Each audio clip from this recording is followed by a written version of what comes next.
एक बार माता कर्मा के कुटिया के पास में एक साधु ऐसे, और वो साधु ला पता चलिस कि माता कर्मा बिना विधि विधान के, बिना स्नान करे भगवान कृष्ण पर खिचड़ी बनाथे और ओला भोग लगाथे। तो वो साधु माता कर्मा ला बोलथे कि तय बिना विधि विधान से और बिना स्नान करे खिचड़ी बनाथा, जब भोग लगाथस तब तोला पाप पड़ही।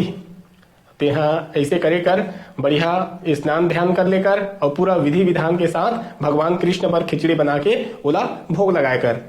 अब भोली भाली कर्मा उस साधु के बात ला सुन के अगले दिन से एकदम स्नान ध्यान करके पूरा विधि विधान के साथ भगवान श्री कृष्ण पर खिचड़ी बनाए और पूरा विधि विधान से भगवान ला भोग लगाए।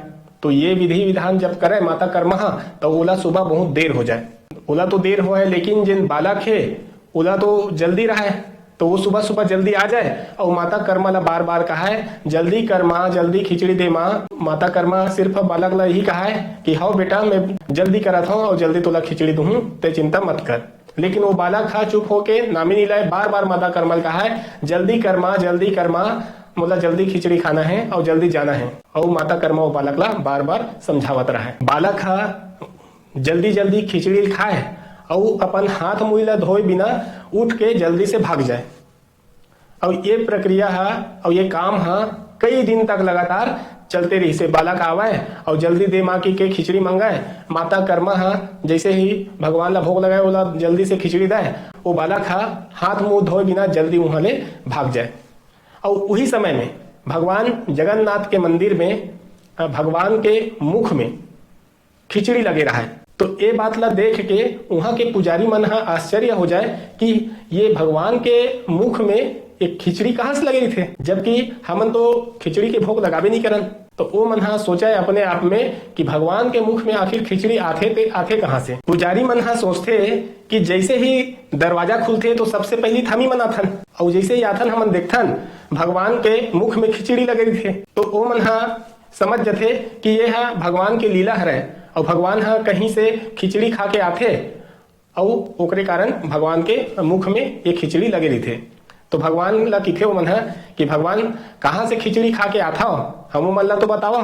उही समय एक पुजारी के सपना में भगवान श्री जगन्नाथ आथे और वो पुजारी ला माता कर्मा के बारे में बताथे कि मोर एक महान भक्त है कर्मा बाई, वो जगन्नाथपुरी में रहते और वो अपन हाथ ले खिचड़ी बना के बहुत प्रेम भाव से मोला खिलाथे और मोला भी ओकर हाथ के बनाए खिचड़ी बहुत स्वादिष्ट लगथे और बहुत प्रिय लगथे।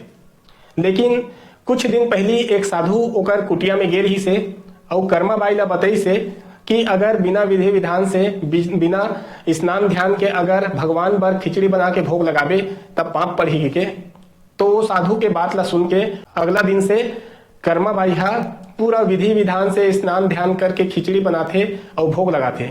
और ओकरे कारण कर्मा बाई ला खिचड़ी बनाए और भोग लगाए में बहुत देर हो जाथे। ओकरे कारण मोला बहुत इंतजार करे लगथे और मोला बहुत भूख के कष्ट भी सहे लगथे और ये सब के कारण मोला बहुत देर हो जाथे। लेकिन मंदिर में जिन भक्तगण हैं ओमन पहुंचे के शुरू हो जाए थे और यही कारण है कि मैं खिचड़ी ला जल्दी जल्दी खाता हूँ और बिना हाथ मुंह धोए वापस आ जाता हूँ। भगवान के बात ला सुन के पुजारी मंदिर के बाकी पुजारी मन ला सब बात ला बताइस। तो सब पुजारी मन मिल के वो साधु के खोज करी जिन कर्मा बाई ला विधि विधान के बारे में बताए रही से। और जैसे वो साधु मिलिस पुजारी मन भगवान के सब बात ला वो साधु ला बता दिस।